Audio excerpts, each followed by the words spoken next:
ପିଲାଦିନେ ପାଠ ପଢ଼ିଲା ବେଳେ ଗୋଟିଏ କବିତା ମୁଁ ଅନେକ ଥର ପଢ଼ିଛି ଏବଂ ସେହି କବିତାଟିକୁ ସାଙ୍ଗମାନଙ୍କ ସହିତ ମିଶି ଗୀତ ବୋଲିଲା ଭଳି ଅନେକ ଥର ଗାଇଛି ମଧ୍ୟ। ସେ କବିତାଟି ଆପଣମାନଙ୍କର ମନେ ଥିବ ନିଶ୍ଚୟ। ତୁମ ପରି ଛୋଟ ପିଲାଟିଏ, ଗାଁ ଚାହାଳିର ଚାଟ ସିଏ, ଚେହେରାଟି ତାର ଡଉଲ ଡାଉଲ, ବୁଦ୍ଧିରେ ତାର ସରିକେ। ଏହି ପଦ୍ୟଟି ପଢ଼ିଲା ବେଳେ ନିଜେ ଜୀବନର ପିଲାଦିନର କଥା ମନେ ପଡ଼ିଯାଏ ଗାଁ ଚାଟଶାଳୀ, ଗାଁ ମାଟିର ପାଣି ପବନ ଏବଂ ଖାସ୍ କରି ମନେ ପଡ଼େ ଦେଶ ଓ ଓଡ଼ିଆ ଜାତିର ସୁରକ୍ଷା ନିମନ୍ତେ କରିଯାଇଥିବା ମଧୁବାବୁଙ୍କର ସେହି ମହତ କାର୍ଯ୍ୟ ସମ୍ପର୍କରେ। ଓଡ଼ିଶାର ଏହି ସୁଯୋଗ୍ୟ ସନ୍ତାନ ଉତ୍କଳ ଗୌରବ ମଧୁସୂଦନ ଦାସ ଥିଲେ ଓଡ଼ିଆ ଜାତିର ଗର୍ବ ଏବଂ ଗୌରବର ପ୍ରତୀକ। ମାତୃଭୂମି ପ୍ରତି ଥିବା ତାଙ୍କର କର୍ତ୍ତବ୍ୟର ନିଷ୍ଠା ତାଙ୍କୁ ଉତ୍କଳ ଗୌରବର ଉପାଧି ପ୍ରଦାନ କରିଛି। ନମସ୍କାର, ମୁଁ ସୂର୍ଯ୍ୟ ସ୍ୱାଗତ କରୁଛି ଆପଣମାନଙ୍କୁ ଆଜିର ଏହି ଭିଡ଼ିଓରେ। କାଳିଆ ଘୋଡ଼ାରେ ଚଢ଼ିବି, ମଧୁବାବୁ ସଙ୍ଗେ ଲଢ଼ିବି। ଏହି ଲୋକକଥାଟି ମଧୁବାବୁଙ୍କର ଜୀବନ ଆଦର୍ଶରେ ଅନୁପ୍ରାଣିତ ହେବାକୁ ପ୍ରତ୍ୟେକ ଓଡ଼ିଆଙ୍କ ମନକୁ ଆହ୍ୱାନ କରେ ଏବଂ ଭବିଷ୍ୟତରେ ପ୍ରେରଣା ଦିଏ ପାଠ ପଢ଼ୁଥିବା ଛୋଟ ପିଲା ଏବଂ ଯୁବ ସମାଜକୁ। ସ୍ୱାଭିମାନୀ ପୁରୁଷ ଉତ୍କଳ ଗୌରବ ମଧୁସୂଦନ ଦାସଙ୍କ ତ୍ୟାଗ, ସେବା, ପରୋପକାର ଓ ଦେଶପ୍ରେମ ଯୁଗ ଯୁଗ ପାଇଁ ସମଗ୍ର ଓଡ଼ିଶାକୁ ପ୍ରେରଣା ଯୋଗାଇଥାଏ। ତେବେ ଆସନ୍ତୁ ଜାଣିବା କିଛି ମହତ୍ତ୍ୱପୂର୍ଣ୍ଣ କଥା ମଧୁବାବୁଙ୍କର ଏହି ଜୀବନ ସଂଘର୍ଷରୁ। 1848 ମସିହା ଏପ୍ରିଲ 28 ତାରିଖ କଟକ ଜିଲ୍ଲାର ସତ୍ୟଭାମପୁର ଗାଁର ଚୌଧୁରୀ ରଘୁନାଥ ଦାସ ଏବଂ ମାତା ପାର୍ବତୀ ଦେବୀଙ୍କ କୋଳରେ ଜନ୍ମ ନେଲେ ଉତ୍କଳର ଗର୍ବ ଏବଂ ଗୌରବର ପ୍ରତୀକ ମଧୁସୂଦନ ଦାସ। ପିଲାଦିନରୁ ହିଁ ସେ ତାଙ୍କ ମାଆଙ୍କର ଜୀବନଶୈଳୀରେ ଅନେକ ମାତ୍ରାରେ ପ୍ରଭାବିତ ହୋଇଥିଲେ।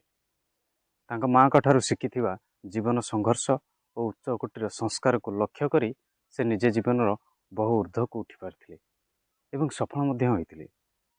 ଚାଟଶାଳୀ ପାଠ ଶେଷ କରିବା ପରେ ମଧୁବାବୁ ଗାଁର ନିକଟରେ ଥିବା ଭର୍ଣ୍ଣାକୁଲାର ସ୍କୁଲରେ ପାଠ ପଢ଼ିଥିଲେ। ତାପରେ ହାଇସ୍କୁଲରେ ପଢ଼ିବା ପାଇଁ କଟକ ଯାଇ ଜିଲ୍ଲା ସ୍କୁଲରେ ନାମ ଲେଖାଇଥିଲେ। 16 ବର୍ଷ ବୟସରେ 1864 ମସିହାରେ ଏଣ୍ଟ୍ରାନ୍ସ ପାସ୍ କଲେ। ଏଣ୍ଟ୍ରାନ୍ସ ପାସ୍ କଲା ପରେ ବାପାଙ୍କର ଇଚ୍ଛା ଥିଲା ଭଲ ଚାକିରିଟିଏ କରିବ, କିନ୍ତୁ ମଧୁବାବୁଙ୍କର ଇଚ୍ଛା ଥିଲା କିଛି ଅଲଗା।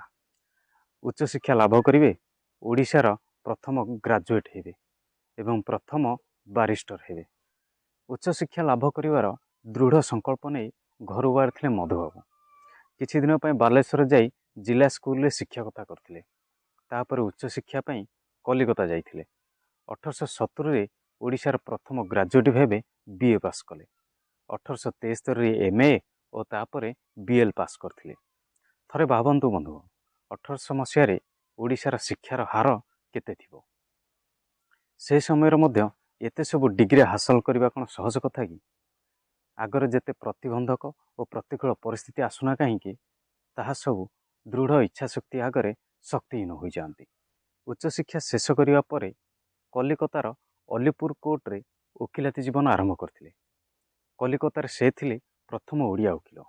1881 ମସିହାରେ ଓଡ଼ିଶା ଆସି କଟକରେ ଓକିଲାତି ଆରମ୍ଭ କଲେ।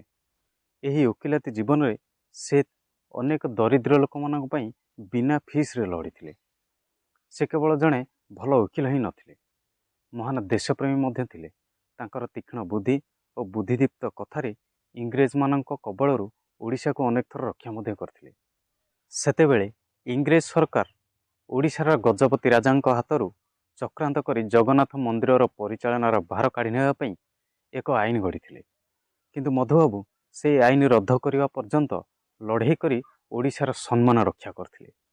ଆଉଥରେ କେନ୍ଦୁଝର ରାଜାଙ୍କ ତାଙ୍କର ରାଜଗାଦି ଫେରାଇ ଦେବା ପାଇଁ ସେ ସାର୍ ଚାର୍ଲ୍ସ ଇଲିୟଟଙ୍କୁ ସାକ୍ଷାତ କରି ଏପରି ଭାବରେ ପ୍ରଭାବିତ କରିଥିଲେ ଯେ ଶେଷରେ ଇଂରେଜ ସରକାର କେନ୍ଦୁଝର ରାଜାଙ୍କୁ ତାଙ୍କ ରାଜ୍ୟଗାଦି ଫେରାଇ ଦେବା ପାଇଁ ବାଧ୍ୟ ହୋଇଥିଲେ। ମଧୁବାବୁଙ୍କର ଏହି ଅସାଧାରଣ ଧୀଶକ୍ତି ଓ ବୁଦ୍ଧିଦୀପ୍ତ କଥା ପାଇଁ ତାଙ୍କୁ ସମଗ୍ର ଓଡ଼ିଶାବାସୀ ସମ୍ମାନ ସ୍ୱରୂପ ମଧୁ ବାରିଷ୍ଟର ବୋଲି କହୁଥିଲେ।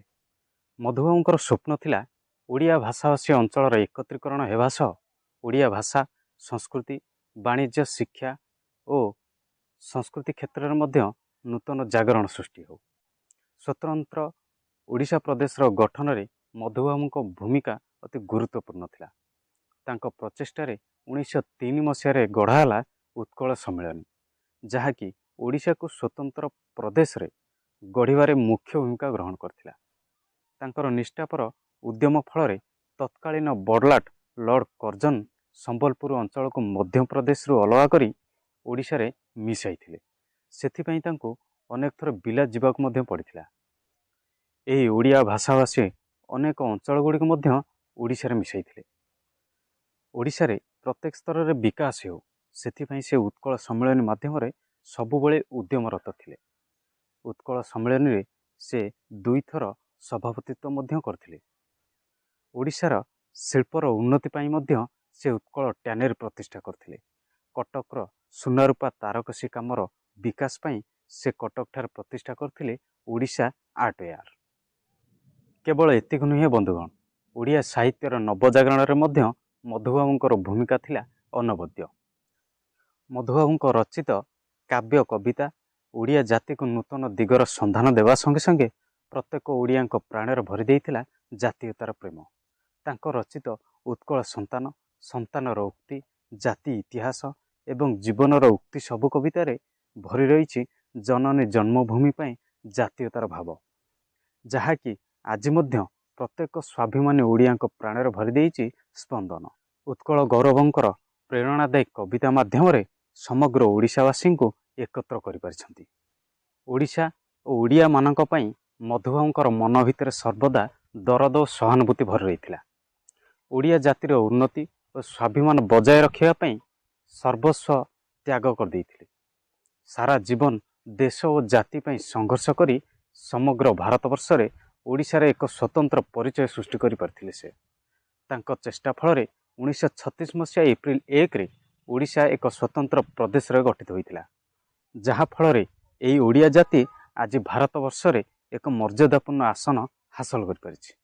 ସ୍ୱତନ୍ତ୍ର ଓଡ଼ିଶା ପ୍ରଦେଶର ଗଠନ ତଥା ଓଡ଼ିଆ ଜାତିର ସାମଗ୍ରିକ ବିକାଶ ମଧୁବାବୁଙ୍କର ସ୍ୱପ୍ନ ଓ ସଂକଳ୍ପ ଥିଲା। କିନ୍ତୁ କଥାରେ ଅଛି, ବିଧିର ବିଧାନ କେ କରିବା ଆନ।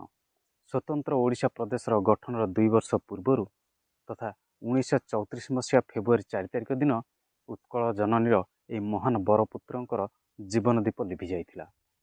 ମୃତ୍ୟୁର ଶଯ୍ୟାର ଥାଇ ବି ସେ କହିଥିଲେ, ମୁଁ ଅକିଞ୍ଚନ ଚାଲିଯାଏ, କିନ୍ତୁ ଓଡ଼ିଆ ଜାତି ସବୁଦିନ ପାଇଁ ବଞ୍ଚି ରହିଥାଉ। ଓଡ଼ିଆ ଜାତି ପାଇଁ ତାଙ୍କର ଆତ୍ମୀୟତାର ପଟାନ୍ତର ନାହିଁ। ପ୍ରକୃତରେ ଉତ୍କଳ ଗୌରବ ମଧୁସୂଦନ ଦାସ ଥିଲେ ଉତ୍କଳ ଜନନୀର ଯୋଗ୍ୟତମ ସନ୍ତାନ। ଓଡ଼ିଶାର ମାଟିରେ ତାଙ୍କର ଖ୍ୟାତି ଓ ପ୍ରତିଷ୍ଠା ସବୁଦିନ ପାଇଁ ବଜାୟ ରହିବ।